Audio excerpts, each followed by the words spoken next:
Defeng Jin? No? Okay. Chang Yu Li? No, nobody wants their essays. Ru Nan Li? No. Zihi Lu? Keman Lu? Where are these people? Okay. Jing Hao? No, they're not. They're all. I check. Jing Hao Lu? No. Ngok Quen Lee? Yes. Another winner. Hazel Mamino? Bhavya Moore? Meena Obana? Yep. Varun Patel?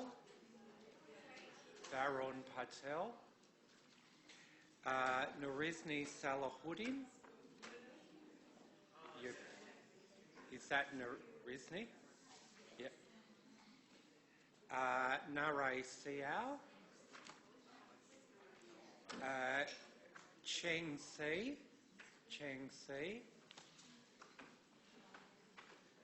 Maggie Siebler?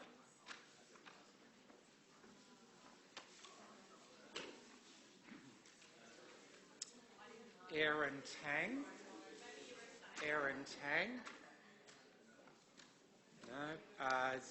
Zhao Wang? No. Meng Yi Zi? Yep. Qi Yang? No.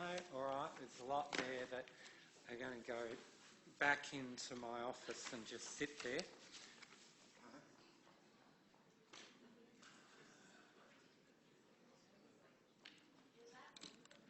That's all that I've marked, yeah.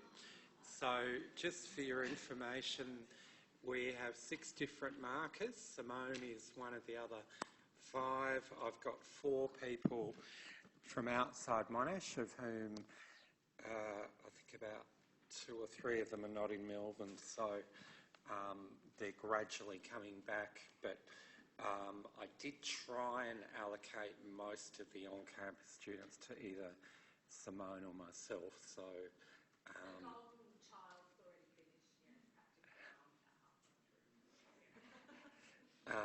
I'm not finished actually. I've got about 6 more to go, and that's not counting the extensions, although there's not that many extensions, which is good. All right. The quality so far has been good. Yeah, no, the quality's been good. So if you're listening at home, the quality has been good, and that's appreciated. But do make sure you get your essays back so you can have a look at the feedback. Now, the other thing I wanted to remind you of, you would have been getting an email regarding SETUs, which stand for Student Evaluations something or other.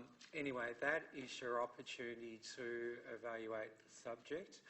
I know you do get a lot of emails, but Simone and I would be grateful if you could complete the SETUs. It is important for us to get feedback on the subject, good, bad or otherwise, so that we can plan for next year in terms of what we're doing well or things that can be changed. So please do complete the SETUs when you get them, and I think they will come around again each week for about another 3 weeks, so please do complete them. All right, so we're nearly getting to the opening of the file.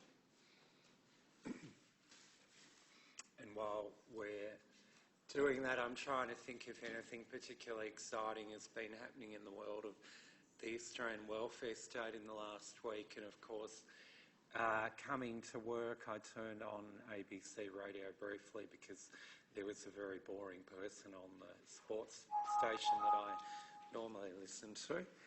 And I heard that the Xenophon team, have you heard of the Xenophon team? that being Nick Xenophon, who's now a senator in the federal parliament from South Australia, a well-known anti-gambling advocate, and he now has about two or three team members also elected. Who knows why, but I didn't say that. But anyway, they have blocked the government proposal to make young unemployed people wait 4 weeks to get unemployment benefits. So as my throat seems to fall apart. So that's interesting anyway. So that means the government probably won't get that policy through the Senate, and then they'll be complaining that probably about $1 billion or something that they're committed to in savings will no longer be there. So they'll probably then be trying to save that money from elsewhere. So that's interesting. All right, we're nearly there. So today we're going to talk about the Labor Party. Now, as you know, the Labor Party is the major opposition party in Australia. It is also in government in Victoria at a state level. So other than the Liberal Party, the Labor Party are the main political party in Australia. What we're going to do today is a little bit similar to last week. There's a bit of history we can cover. There's detail of current events that we can cover. There's some small group work, so we can go into the history in as much or as little detail as you want, so you can give me a bit of feedback as we go along. Most of what we talk about today is in Chapter 6 of Australia's Welfare Wars Revisited, although the more recent material from 2008 won't be there. And we'll also have a little bit of a look at the Greens, again, in as much or little detail as is useful for you. There's not been much written about the Greens, but you will find an article of mine on the recommended reading for today, which is virtually the only article that's been written on the welfare policies of the Greens. So that's there if you want to read in more detail. So, as you can see there, historically the Labor Party, quite different philosophically to the Liberal Party and the Coalition. They've had three main philosophical tendencies. Labourism has been the primary one, which we talked about in week 2, being the concern to attain fair wages and working conditions for working men, particularly, historically anyway. The other two traditions have been social democratic or Keynesian concern, following the ideas of John Maynard Keynes, to redistribute income through state intervention in the economy, either through taxation or through the welfare state. And also there has at times, and I wouldn't underplay this, been a neoliberal concern to promote the free market. So obviously that neoliberal agenda is where the Labor Party and the Liberal Party have increasingly converged in the last 20 or 30 years. Come in. So the Labor Party has been in power for 4 main periods historically, so we'll go through them in detail. So the first one was between 1941 and 1949. That obviously was during the period of World War II. There were 2 Labor governments led by John Curtin and Ben Chifley. John Curtin was a very famous, somewhat tragic figure in the Labor movement. I think he was pretty much a lifelong alcoholic, and he died very young. He died while he was Prime Minister. He was then replaced by Ben Chifley, who was a train driver.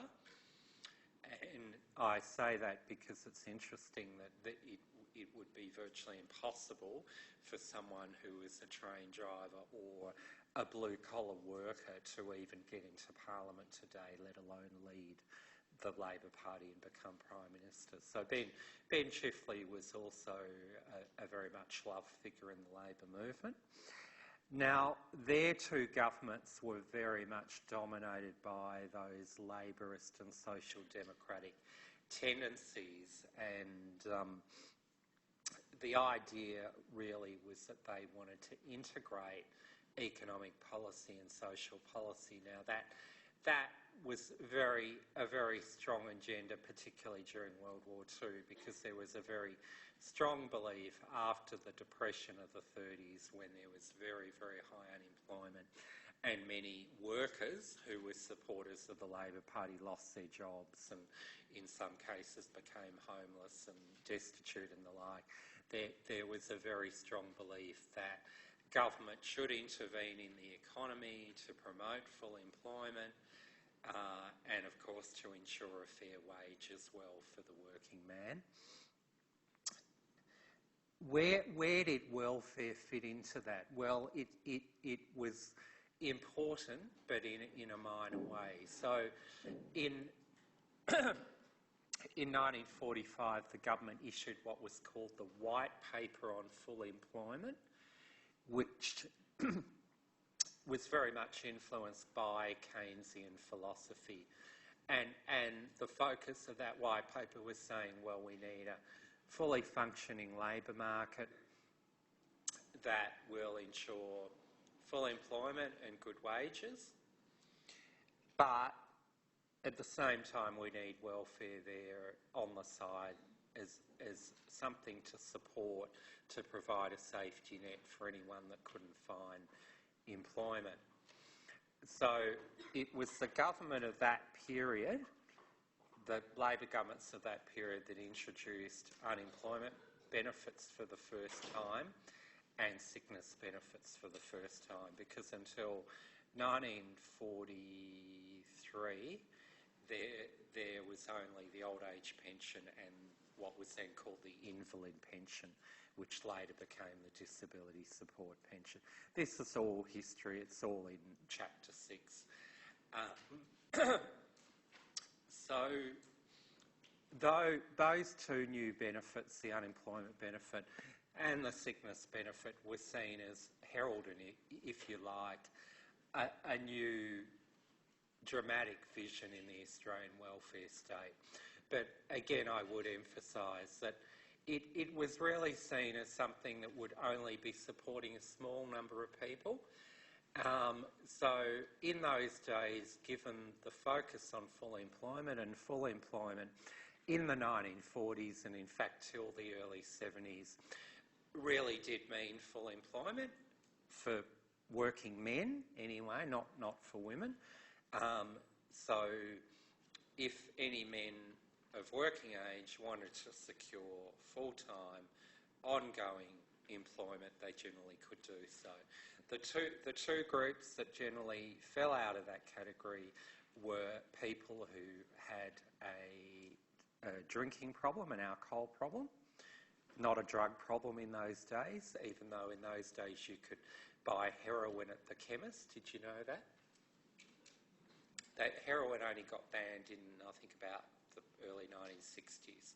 So there were actually advertisements in the Women's Weekly, get your heroin at your local pharmacy. Which I throw in just to show you the absurdity of current drug laws, but it's another issue. And it only got banned because the International Narcotics Control Board ordered Australia to ban it.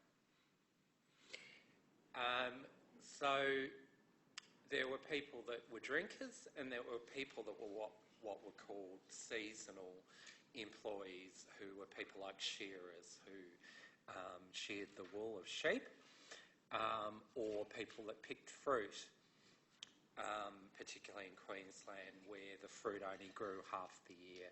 And similarly with the shearing, once you shear the sheep, that you've got to wait for the wool to grow again. So there wasn't a lot of unemployment, but the other point worth making is that generally Indigenous Australians were not eligible for these payments. So it was a welfare state that supported most white working men, but it was quite a racist welfare state. All right, so that pretty much covers that initial period. Any questions or comments so far?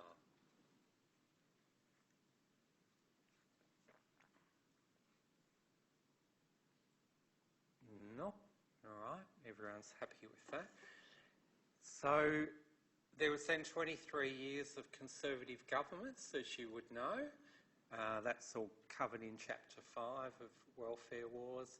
Not much happened in that period. Australia fell well behind average spending on welfare in the Western world. And then we come to 1972. After 23 years, the Labor government is elected, headed by Gough Whitlam, backed up by a very famous song called It's Time. Have any of you ever heard It's Time? I think you can access it on YouTube. And a whole lot of very prominent singers from the time, including a lady called Little Patty, sang that little rhythm, and it was advertised very heavily during that campaign and was very popular. So that government came in. It had a very strong social democratic focus on state intervention in the economy to promote a fairer society, and not just to look at providing a little bit more support for the poor and disadvantaged, but it had a very strong focus on redistributing income and power at a structural level. And it is arguably the only government in the history of Australia that could really be called social democratic. So that government spent a lot more money, not only on income security, but areas like health, where it introduced the first ever national health insurance scheme known as Medibank. A lot more money on housing, a lot more spending on education. So for the first time, tertiary education fees for university were abolished. Until that time, generally people in Australia who went to university came from quite affluent backgrounds, although there were a small number of scholarships for very bright children from working class backgrounds, but mostly it was only the middle class or even the upper middle class that went to university. So in his policy speech in 1972, Gough Whitlam very famously declared his intention, quote, to promote equality. You don't hear that much from Australian Prime Ministers today, that they want to promote equality.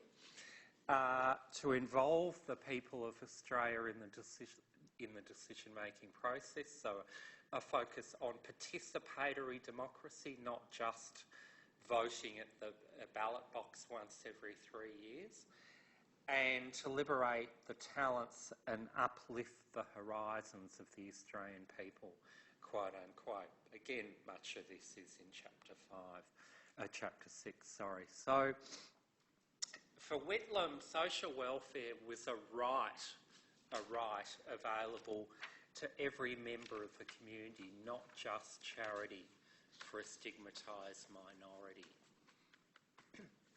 So he saw social welfare as a way of integrating society, as a way of bringing different grous within the community together, and to avoid people and families being excluded in a long-term way. And similarly, the new Social Security Minister, Bill Hayden, Hayden, who later became Foreign Minister in the Hawke-Keating governments, and then later became Governor-General, and there's more, and even later became chairman of the board of the conservative Quadrant magazine. I think he might, I'm not sure if he still is, but have a look at Quadrant online and see if he's still chair of their editorial board. Anyway, in the 70s, Bill Hayden was a very radical man, and he indicated that his aim in his portfolio as minister was to bring about a change in the structure of society that would redistribute wealth and income from rich to poor and correct the excessive degree of economic inequality in Australia. When was the last time you heard a government minister use that sort of language? So that was Bill Hayden. The Whitlam government was very fond of social workers. In fact, I think in his 1972 policy speech, Gough Whitlam actually promised to introduce more social workers and said we need a lot more. And there were probably two reasons why he said that. Does anyone want to have a guess?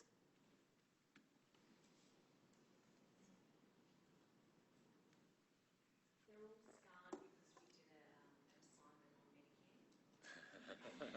So it's like etched in their memory almost. One of the students emailed me and expressed very fond memories of that assignment.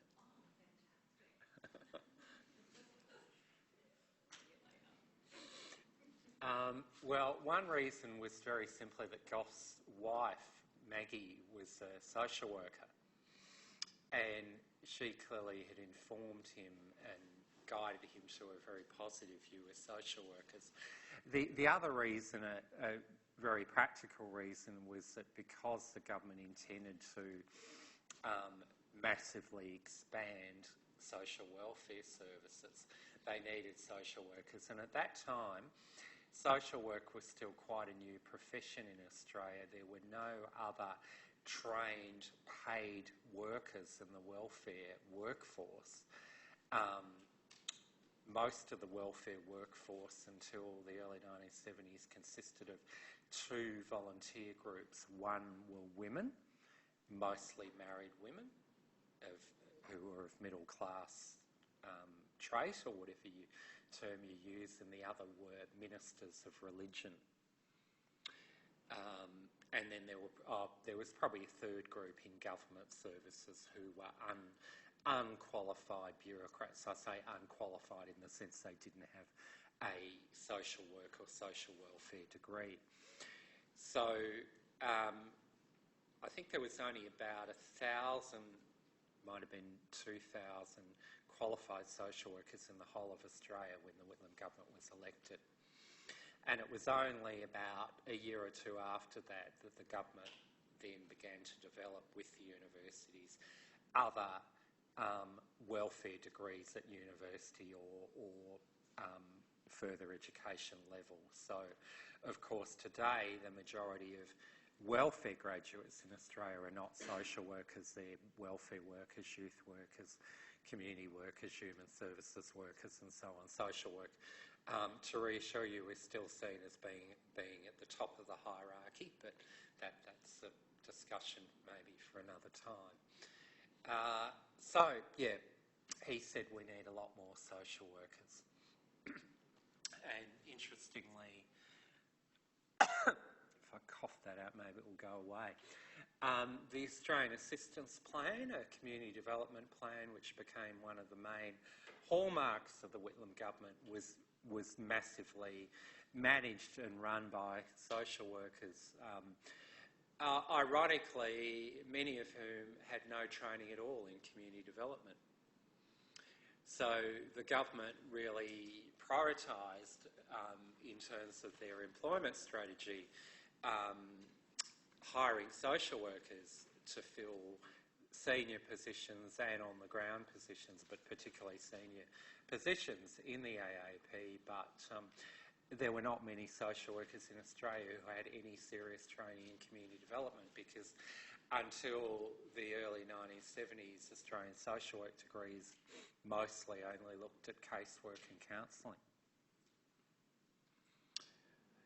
So a lot of social workers got sent out there to run social planning programs and the like, who probably didn't really know what they were doing.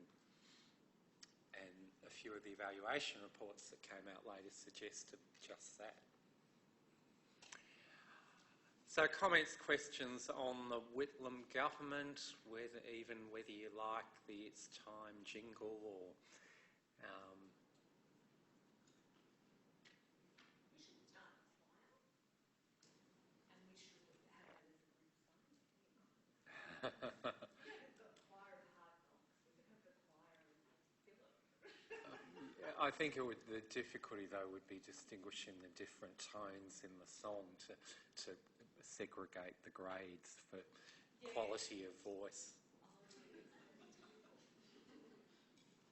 No one's enthusiastic, are they? I lost the show. All right.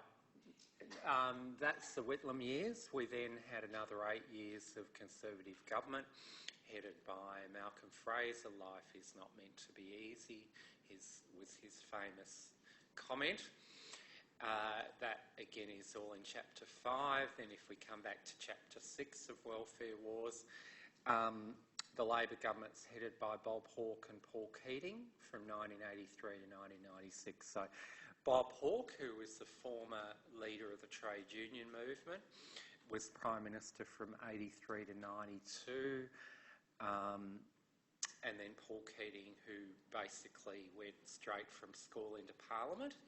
I think he was first elected to Parliament when he was about 20. I think from memory he'd already been stacking Labor Party branches in Sydney from when he was about 15. Don't repeat that, it could be libelous, but I shouldn't have said that, no. There is a fair bit of evidence actually to support that statement. So he was Prime Minister from 92 to 96. So that was a long-term Labor government. There is a lot of different views about that Labor government, whether it was a supportive of welfare government or not, and a lot of divisions in the literature. But I think it's probably fair to summarise by saying that they were governments that were very different to the Whitlam government of the earlier 72-75 period. They believed in the free market. They held the view that the priority of government needed to be to establish a strong economy, to encourage private business investment, including international investment. And at the same time, they did believe that the government had a responsibility to intervene and ensure a good, supportive, well-functioning welfare state, but only if that could be afforded given the priority of ensuring, number one, that the economy was working very well. So there were some quite big initiatives in welfare, particularly in the late 1980s, where they introduced what I think it got called the Family Assistance Package. And again, you'll find all the details of that in Chapter 6, where a lot more support financially and otherwise was provided to, particularly to single mothers with children, and that did increase their income significantly. During the 1987 election, Prime Minister Hawke famously made the comment, "We will introduce policies to ensure that no child in Australia will need to live in poverty," quote unquote. Have any of you ever heard that or heard about that? I guess you're all a bit too young to remember, mostly. It was a comment that got criticised a lot at the time. And it sometimes got paraphrased to "no child will live in poverty," which is quite different to "no child will need to live in poverty." But the government did genuinely try to target the groups, being sole parents, who were most likely to be struggling and to fall below the poverty line. So they had a fair bit of success in achieving that target, probably not as successful as a lot of welfare advocacy groups like ACOS or the Brotherhood of St Lawrence would have liked. But they did do a reasonable job, and it's interesting to note that many years later, the new Labor government in Britain under Tony Blair, around about I'd have been about 2005, made a similar commitment. And again, some people were very cynical about it, but there is actually no doubt that that commitment did have a positive impact. And we haven't had any commitments of that type made since then. So in 30 years of Australian social welfare history, that stands out as a very positive affirmation by government of the need to intervene to ensure that most children wouldn't need to live in poverty, which is certainly a good thing. So, any questions or comments on the Hawke-Keating years?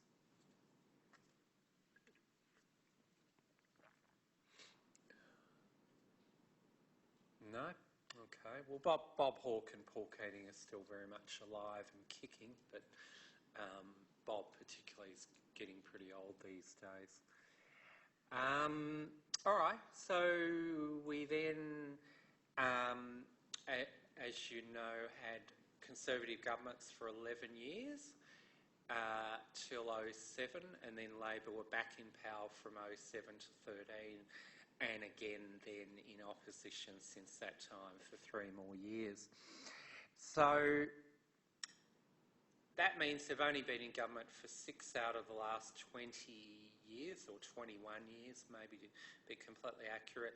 They have struggled during that period to really distinguish themselves significantly from the coalition.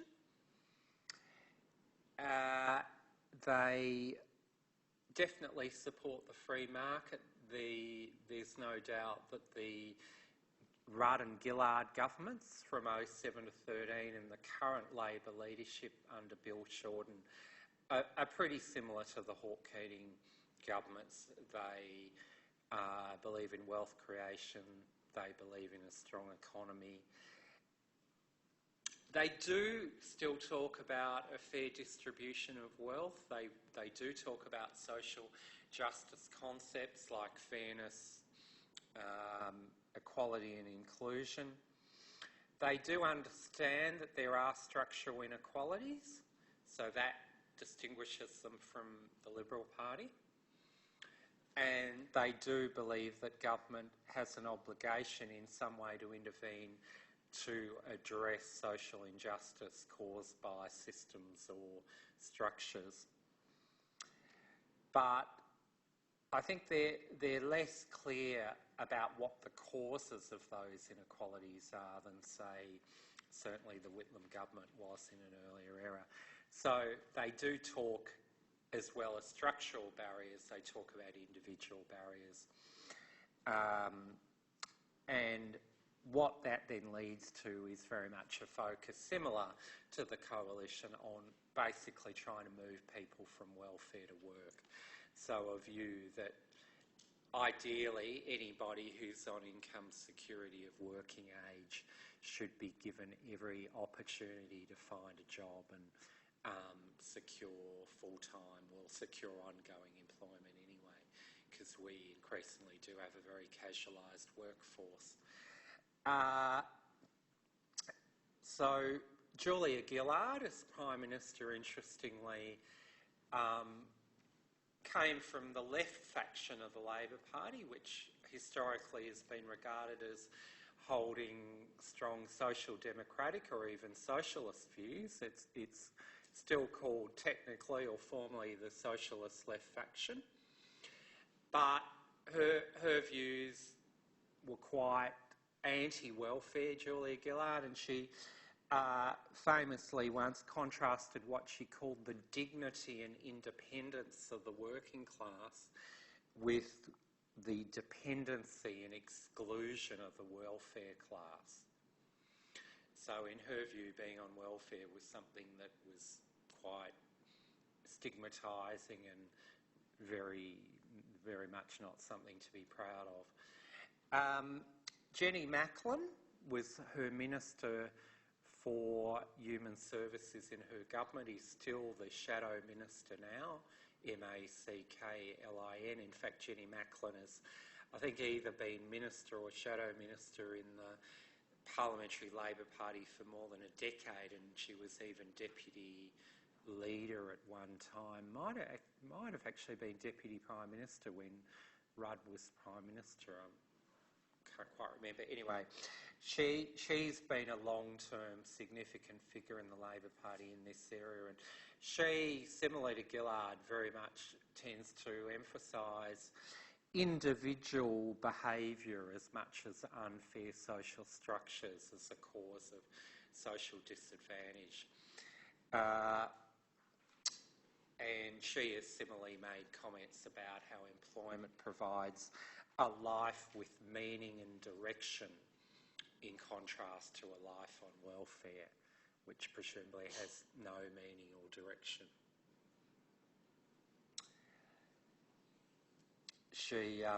Jenny Macklin, that is, she once claimed for a week to live on the New Start allowance, the unemployment benefit, and to suggest that it was quite a comfortable way of living, that it was quite manageable, and she got a lot of criticism for that. And I think a lot of people, again, were looking at her, who she is also, or was anyway, a member of the socialist left faction of the Labor Party. People were looking at her and thinking, well, if that's the best the left of the Labor Party can do, that is an indicator of how conservative the Labor Party has become compared to 30 years ago. So if we look at the Labor Party from 2007 to 2013 in government, again, there was very much this emphasis on providing jobs, not welfare. That was the priority. Although they did introduce the National Disability Insurance Scheme, the NDIS, as you know. And that was a rather clever strategy because they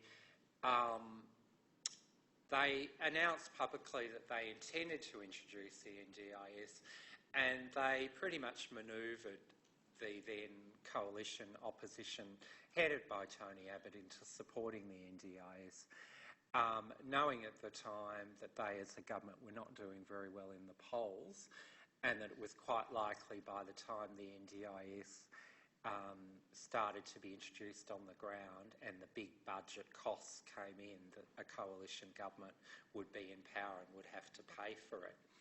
And that is exactly what happened, of course. So we now have a coalition government that is responsible for the NDIS, publicly supporting it, and I suspect privately complaining bitterly about the huge cost of it, because that is a big welfare scheme, if you like, that traditionally would be far more associated with a Labor government than a coalition government. So there was a lot of talk about social inclusion from the Labor Party in government, and social inclusion basically is a term that has come to mean the importance of providing supports to disadvantaged people that go beyond just financial support. So a belief that even if you increase payments so that they're slightly above the poverty line being a strict statistical measurement of whether incomes can meet a basic standard of living, that it's not only income but also all those social and community connections, access to health, access to education, access to good positive supports, particularly for children and younger people, that they really determine whether families are part of society or feel excluded and have no opportunity, and then the risk being that they will end up long-term relying on income security from one generation to the next. So the Labor Party said a lot about that, and the Labor government had a whole lot of social inclusion principles, and they had a social inclusion board and the like, but you can make your own judgment about how successful that all was. I think there were probably two areas where there was some genuine impact. One was around homelessness,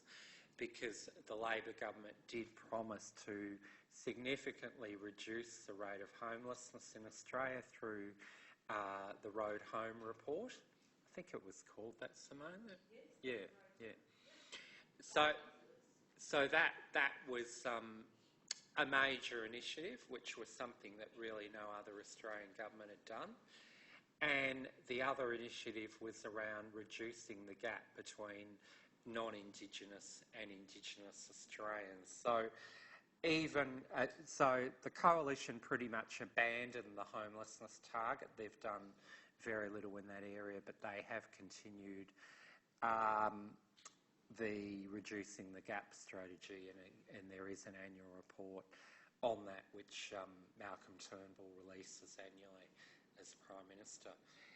But the Labor Party didn't increase the New Start allowance for the unemployed, even though ACOS and other advocacy groups ran a long campaign demonstrating that anybody on New Start would be below the poverty line.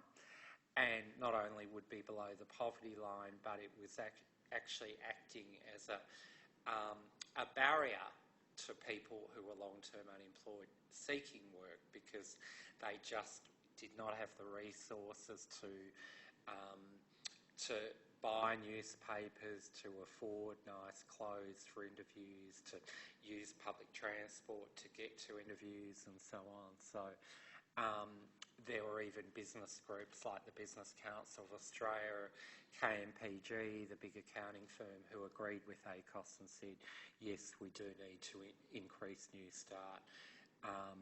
But the Labor government refused to do so after a lot of humming and hawing, even though there was some pressure from within the government, particularly from the left faction, to do so. And the coalition, of course, have ruled it out. The coalition government said they're not interested in increasing that payment. What they're interested in is moving everybody on New Start into work.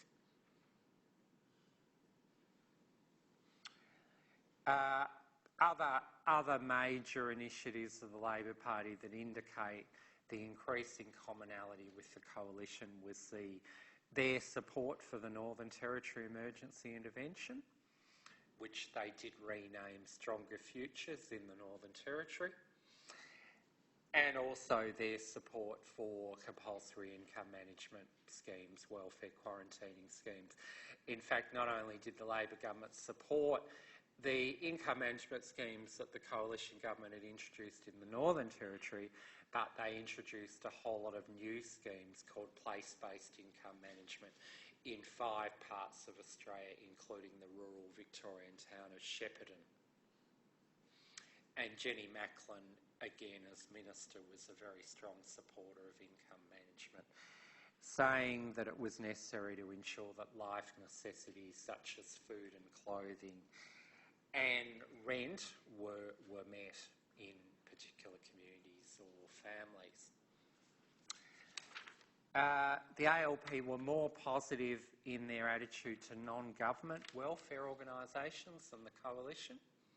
They generally worked cooperatively with them. They didn't try to shut them up like the coalition government had done that preceded them. They did talk and still talk a lot about social investment.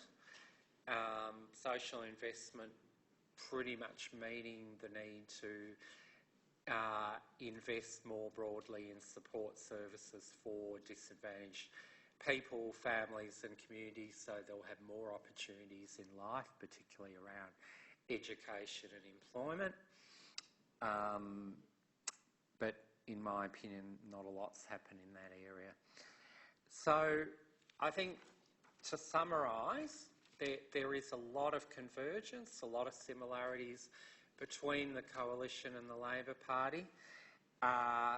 Both really believe that the main aim is to try and move disadvantaged people out of welfare into employment in some way, and that the way to do that is through the free market, not through government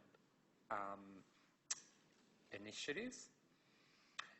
There is still some difference, so again the Labor Party generally have an understanding that unfair social structures contribute to social disadvantage, not just individual behaviour, which is what the coalition would focus more on. The Labor Party do place more of an emphasis on positive incentives and opportunities and supports for disadvantaged people, and they are less likely to use the blame the victim language that has often been used by coalition governments reflected in terms like dole bludgers and job snobs and cruisers and undeserving poor and that type of language. So that's pretty much a summary of the Labor Party since 1996. Any questions or comments?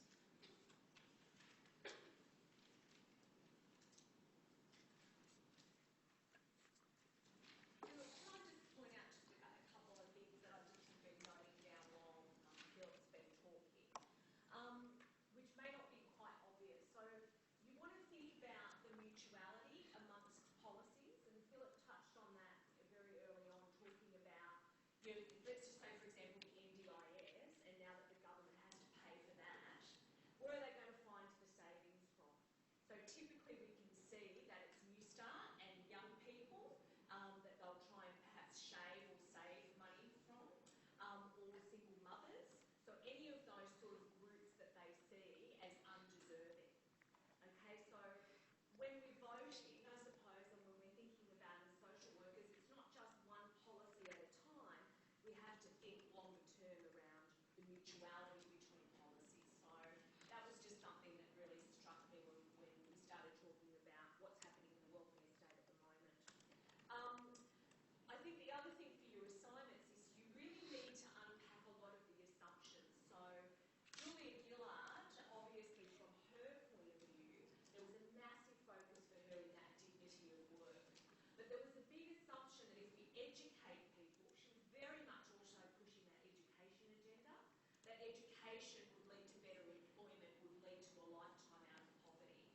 So that was a big assumption that's not necessarily an evidence-based assumption. I think that has a lot to do with her personal experience. And I hope by now that we're coming to the end of the degree that you're seeing the connections between what Kathy Flynn taught you about your epistemology and your ontology and the assumptions you make in your position and how that can make changes or steer the course of your research. It's the same thing with policy.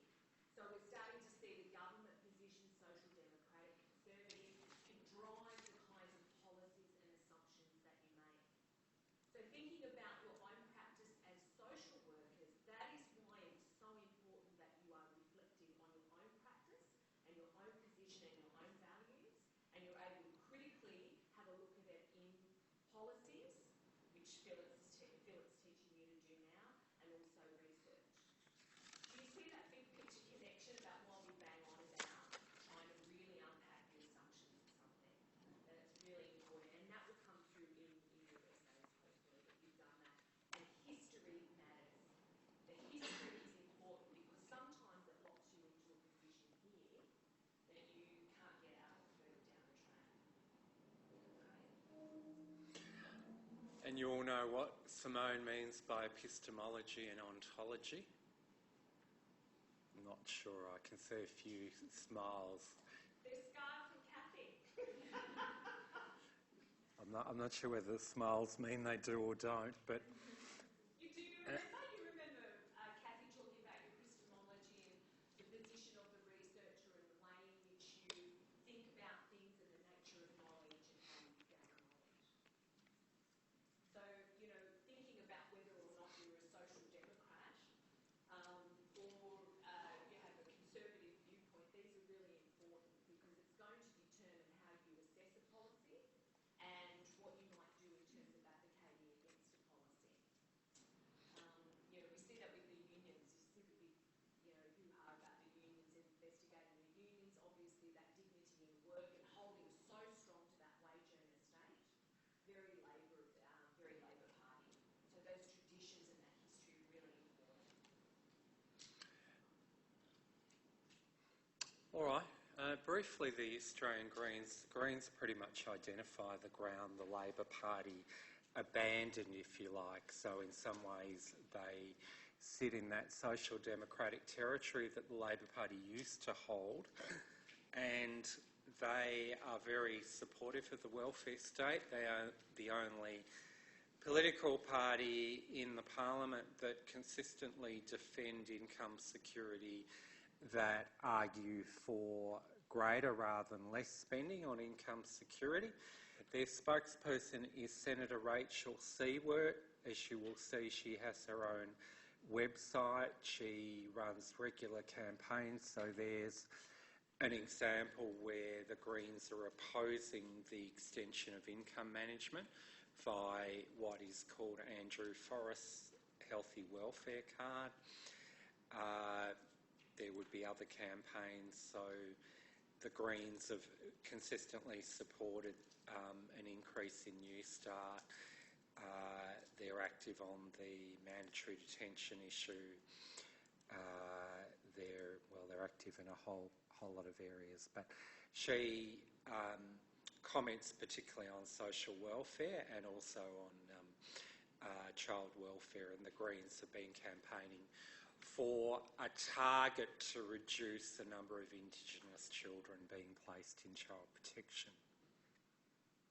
A particular target, because as you know, the number of Indigenous children in child protection has now grown to 1 in 10, which is bizarre because, of course, we know that during the stolen generation, 1 in 3 were coercively taken, and we've had the Bringing Them Home report, which exposed that, and then we had the apology by the Labor Party government headed by Prime Minister Rudd for what happened then, and all the promises that that would never happen again, and now still 1 in 10 are being removed, and that number is increasing every year, that proportion. So I know 1 or 2 of you are thinking of writing your essay in that area, so it's a very big challenge. So any comments on the Greens? Any questions about them?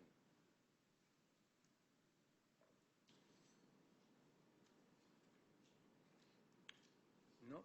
Okay.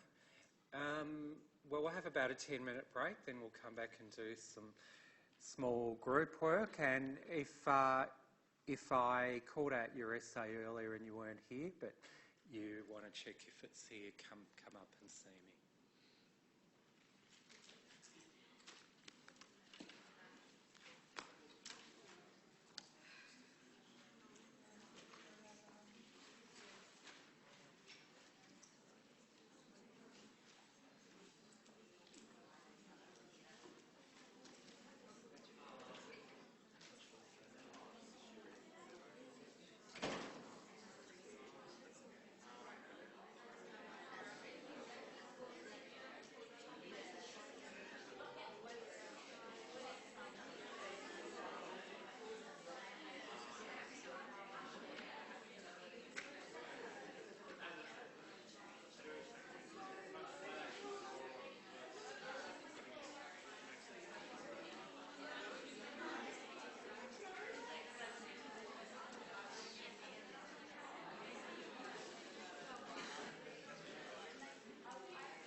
we'll get going.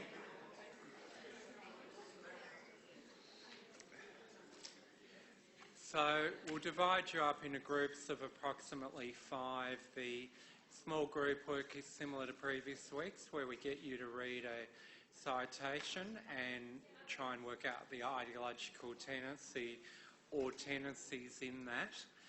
So we'll start with 1, 2, 3, 4, 5.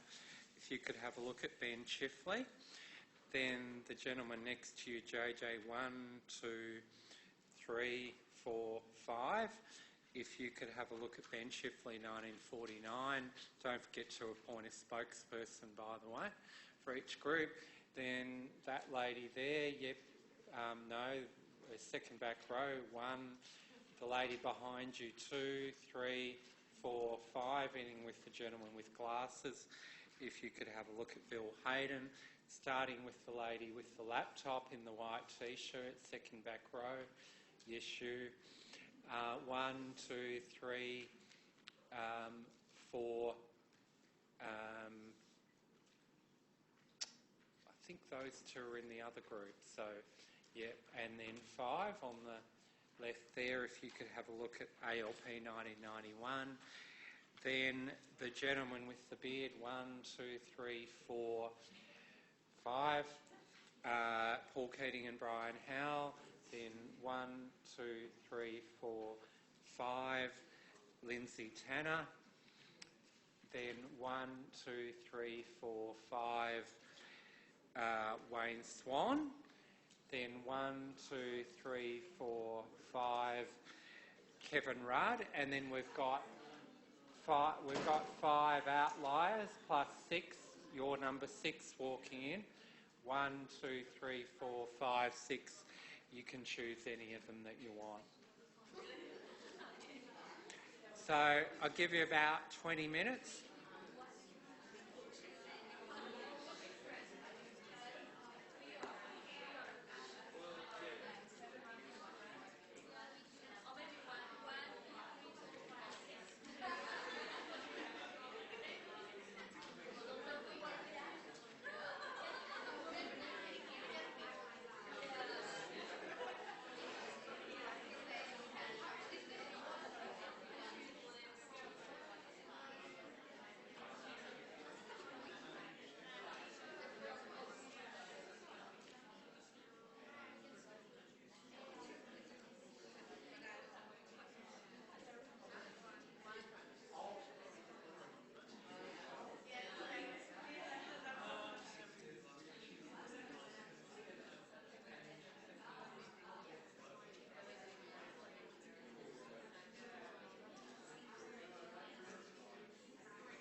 All right, about one more minute.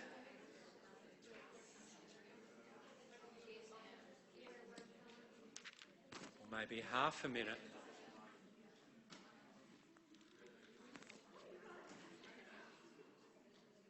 Okay, well, I think we might go in chronological order. So we'll start with group one. So we've got Ben Chifley, 1943, who would have been a leading minister in the Labor government in 1943 over here.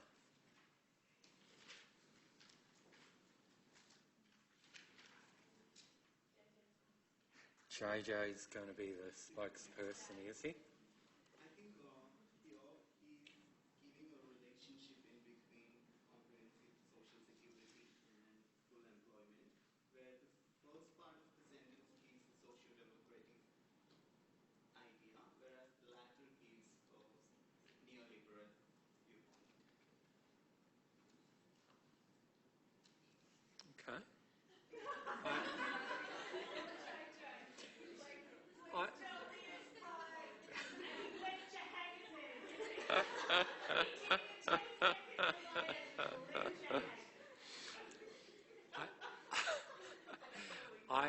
Well, there is no right or wrong answer, remember? I think that's a good answer, and before I comment, I wanted to check whether any of the other students wanted to comment.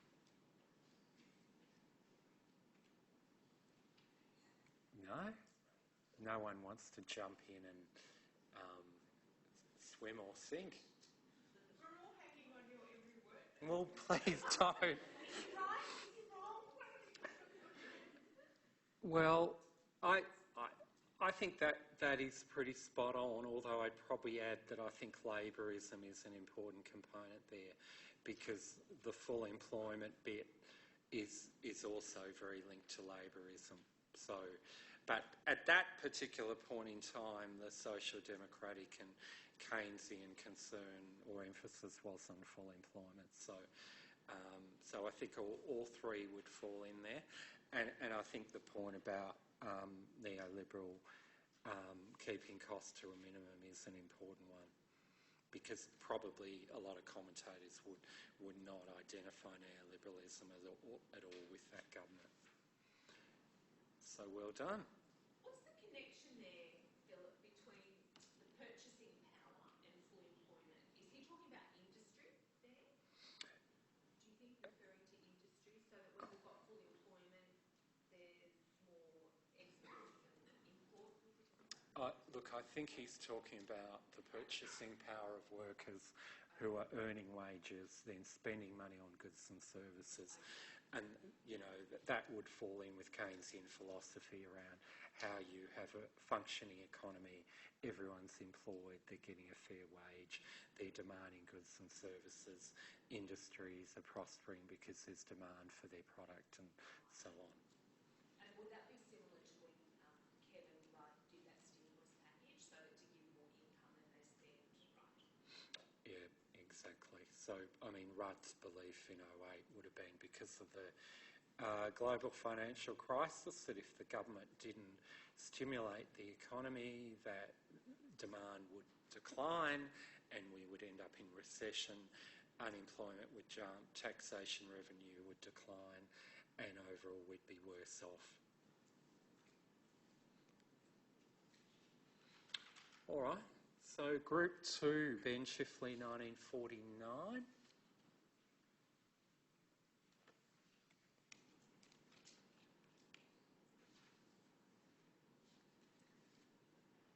The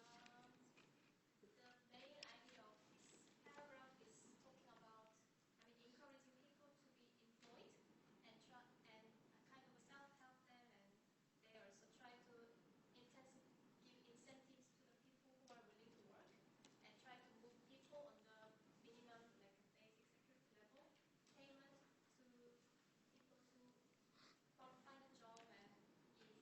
So we thought it is kind of a mix of neoliberal ideology, at the same time social democracy.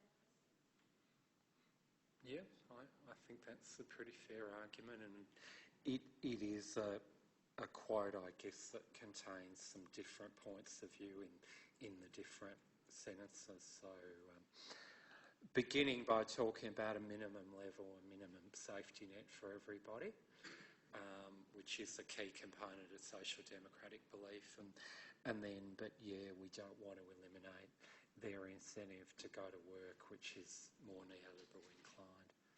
Yeah. And it's interesting looking at that quote how the language, even though it came from a social democratic government at a time when social democratic ideas worldwide were so popular, that it's still not all that different to what you hear from the coalition today. Yeah. Anybody else want to comment on that one?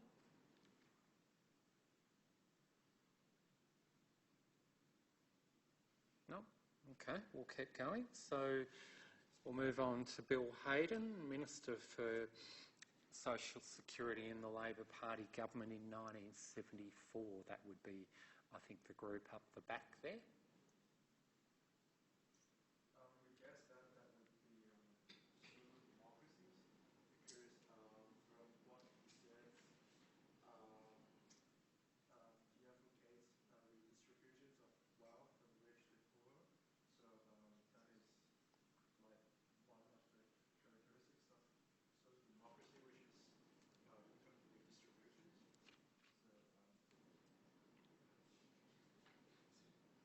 All right, look, I think that's pretty spot on. isn't there also an aspect of social justice to it as well, trying to sort of change the structure to bring equality across the different classes?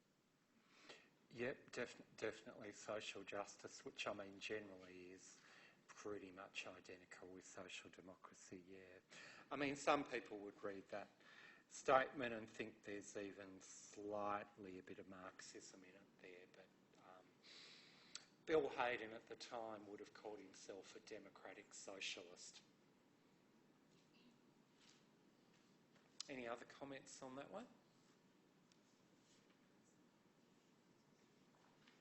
No? Okay. Australian Labor Party, 1991.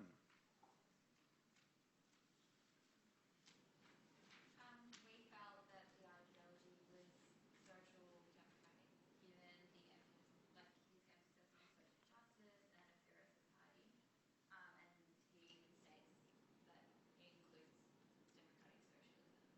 And the redistribution of power is another hint towards the focus on inequality.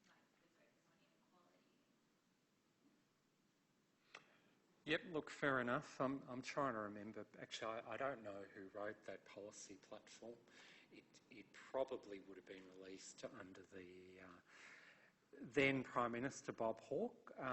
But the interesting thing with that platform is that whilst you quite rightly point out it's got a very strong social democratic, social justice focus, the Labor government at that point seemed to be moving in a very neoliberal direction. So it's that interesting issue we talked about last week about often the difference between a party or government's stated intentions philosophically and what they actually do as a party or government. Anyone want to comment further on that one?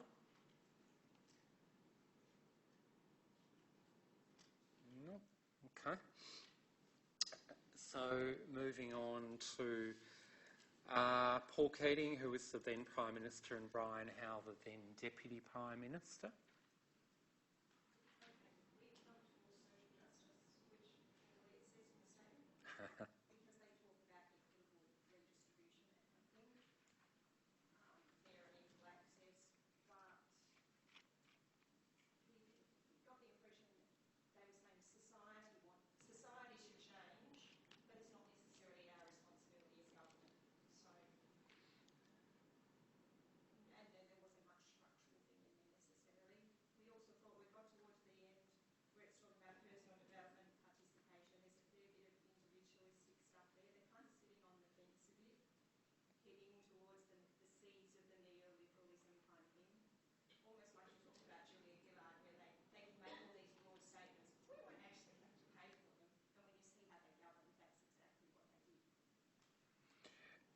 So, I'd agree with you there. And I mean, the reference to participation and so on could be seen as a community development approach. So it's a little bit perhaps broader than neoliberalism, but certainly, again, it's interesting that statement you look at in 1992. That was actually the height of the recession in Australia at that time. There was a very high number of unemployed, and the government was being criticised very strongly by the welfare sector for not intervening significantly to address unemployment and disadvantage. So the philosophy, the rhetoric was there, but the action, in my opinion anyway, didn't really match it. Anyone else want to comment on that one? No? Okay. Lindsay Tanner, Shadow Finance Minister for the Labor Party in 1999 and later became the Finance Minister in the Rudd-and-Gillard governments and a member of the Socialist Left faction of the party.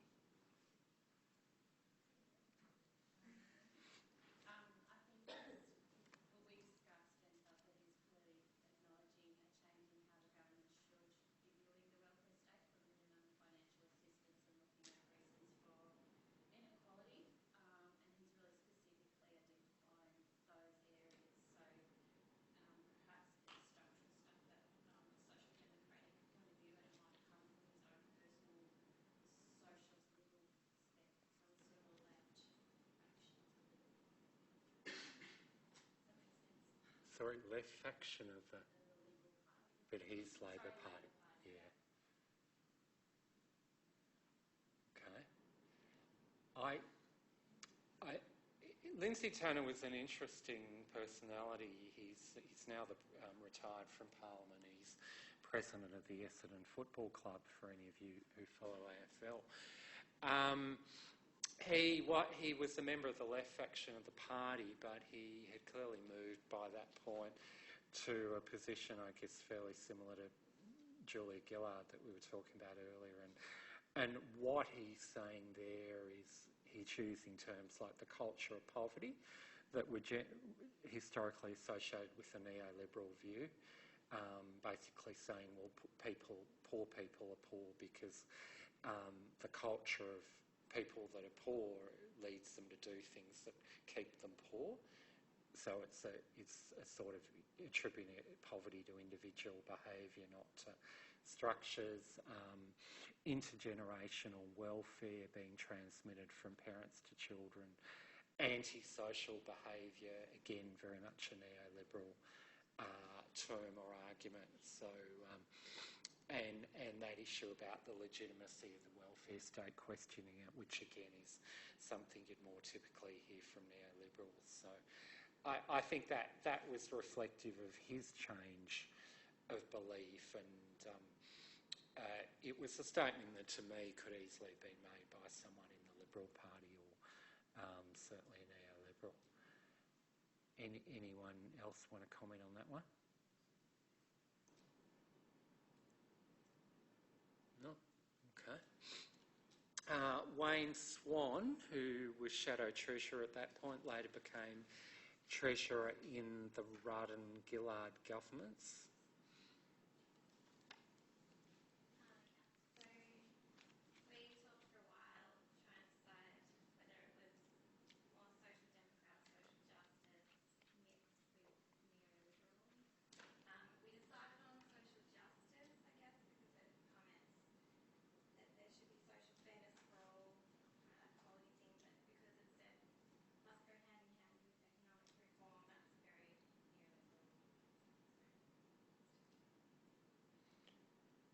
Yeah, look, fair comment. I mean, Wayne Swan wrote a lot of really interesting material, both then and in government, about social justice, and having met him in person, he is a strong believer in that. But equally, again, as Treasurer in the Labor governments, he followed what you might call a very mainstream, quite neoliberal agenda around spending and so on. So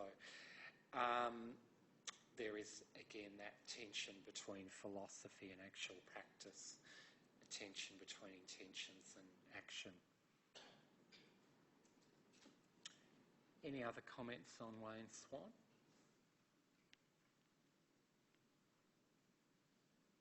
No. And Kay Rudd, Prime Minister, 2008. So we decided that the Kevin Rudd statement coincided with social liberalist ideology. This was based on that his belief for state intervention, that it was for the deserving who would participate towards the economy. And I guess against the background of the GFC, he's not targeting people at the bottom and rising them up, but people who have probably been disadvantaged by that situation, fallen down, and then helping them back up. And where in that statement do you identify a reference to the deserving? Well, in that pick up those who have fallen down and help them back up instead of helping people at the bottom. So they've been, I guess, working class, middle class, potentially fallen down due to the global financial crisis, and so therefore they're deserving of state support. Okay. Look, you might be right. I'm not sure. I'm curious. Well, that was just something that came more to mind when we were going around the room, but that it did seem to be about deserving, not just everyone. I think it was probably intended for everyone, but it certainly had a particular resonance, you're right, in the GFC when there was a worry that a lot of people would become unemployed who were formerly in secure employment.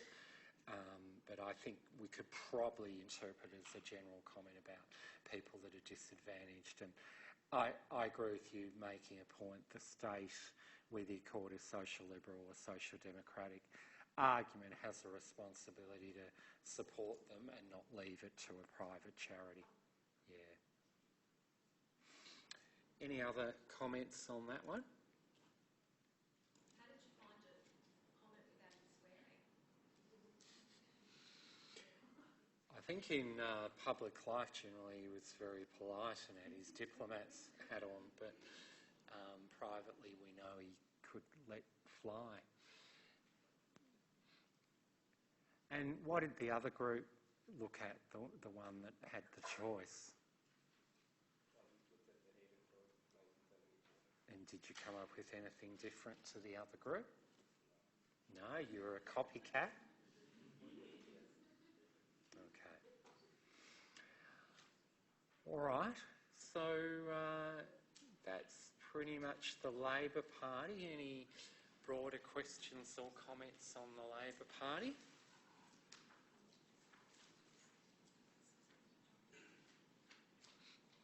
No, had enough of the Labor Party.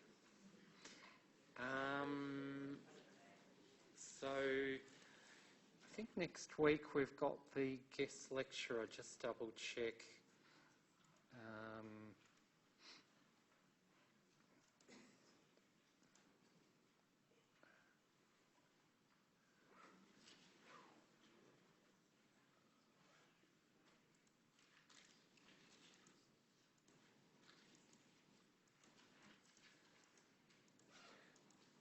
So yes, next week we've got a guest lecture from John Burton from the Secretariat of National Aboriginal and Islander Childcare on Indigenous child welfare. It's a really important issue, and if you're listening at home and you're off campus and you would like to attend that lecture, you're very welcome. It's at 10 a.m. We're in S building. Do we remember what room it is? Can't remember. Anyway, we're in S building in the big theatre when you walk in just to the left. So hopefully see a lot of you next week. And 10 a.m. as usual, yeah. And sorry, 9 a.m. as usual. I'm getting confused.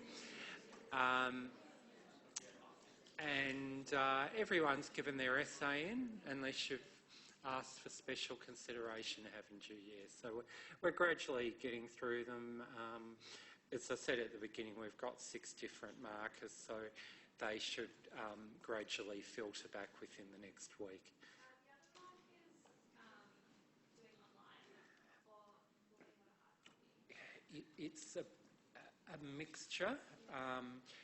What I would endeavour to do is that there'll either be hard copies marked that I'll bring to class once they're marked, as I did this morning, or we'll let you know if they're coming back online, or some of them might be electronically emailed back to you. It depends on what I get sent back to me. I am doing mine online, but I've switched off